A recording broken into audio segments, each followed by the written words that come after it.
ಸಿಂಪಲ್ಲಾಗಿ garlic rice ಮಾಡೋದು ತೋರಿಸ್ಕೊಡ್ತಾ ಇದ್ದೀನಿ. ಬೆಳಗ್ಗೆ ಬ್ರೇಕ್ಫಾಸ್ಟ್ಗೂ ಚೆನ್ನಾಗಿರುತ್ತೆ, ಲಂಚ್ ಬಾಕ್ಸ್ಗೂ ಸಹ ತೊಗೊಂಡೋಗ್ಬೋದು. ಮೊದಲು ಕಡಾಯಲ್ಲಿ 4 ಸ್ಪೂನಷ್ಟು ಎಣ್ಣೆ ಹಾಕ್ಕೋಬೇಕು. ತುಪ್ಪ ಹಾಕ್ಕೊಳ್ತೀನಿ ಅಂದರೂ ಹಾಕ್ಕೋಬೋದು. ಗೋಡಂಬಿ ಸೇರಿಸ್ಕೊಳ್ತಾ ಇದ್ದೀನಿ. ಗೋಡಂಬಿ ಇಷ್ಟಪಡೋರು ಹೆಚ್ಚಿಗೆನೂ ಹಾಕ್ಕೊಳ್ಳಿ.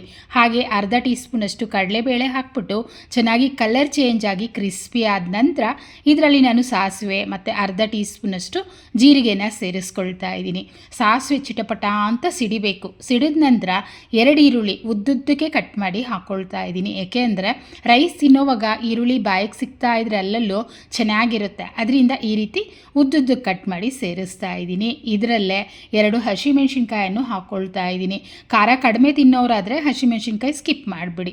ನಂತರ 2 ಕಡ್ಡಿಯಷ್ಟು ಕರಿಬೇವನ್ನು ಹಾಕ್ಕೊಂಡು ಅರ್ಧ ಟೀ ಸ್ಪೂನಷ್ಟು ಶುಂಠಿ ಬೆಳ್ಳುಳ್ಳಿ ಪೇಸ್ಟನ್ನು ಹಾಕ್ತಾ ಇದ್ದೀನಿ.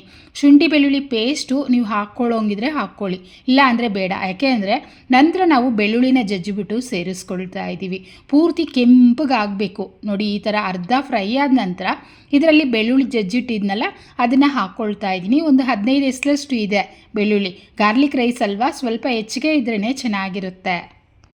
ನೋಡಿ, ಈ ರೈಸ್ ಮಾಡೋದಕ್ಕೆ ತರಕಾರಿನೇ ಬೇಕಾಗೋದಿಲ್ಲ, ಸಿಂಪಲಾಗಿ ಮಾಡ್ಕೋಬೋದು. ಟೇಸ್ಟು ಎಕ್ಸಲೆಂಟಾಗಿರುತ್ತೆ. ಈಗ ಬಿಡಿಯಾಗಿ ಮಾಡಿಟ್ಟಿರೋವಂಥ ರೈಸನ್ನು ಹಾಕ್ಕೊಳ್ತಾ ಇದ್ದೀನಿ.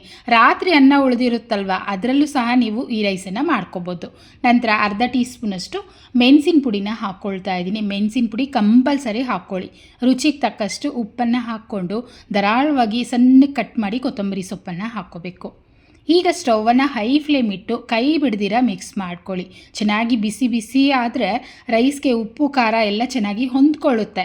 ಆಗ ತಿನ್ನೋದಕ್ಕೂ ಚೆನ್ನಾಗಿರುತ್ತೆ.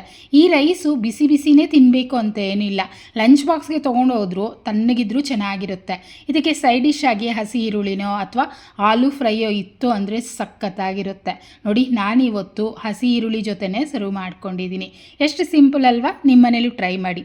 ಹೇಗೆ ಬಂತು ಕಮೆಂಟ್ ಮಾಡಿ, ಲೈಕ್ ಮಾಡಿ, ಶೇರ್ ಮಾಡಿ, ಚಾನಲ್ನ ಸಬ್ಸ್ಕ್ರೈಬ್ ಮಾಡ್ಕೊಳ್ಳಿ. Thank you.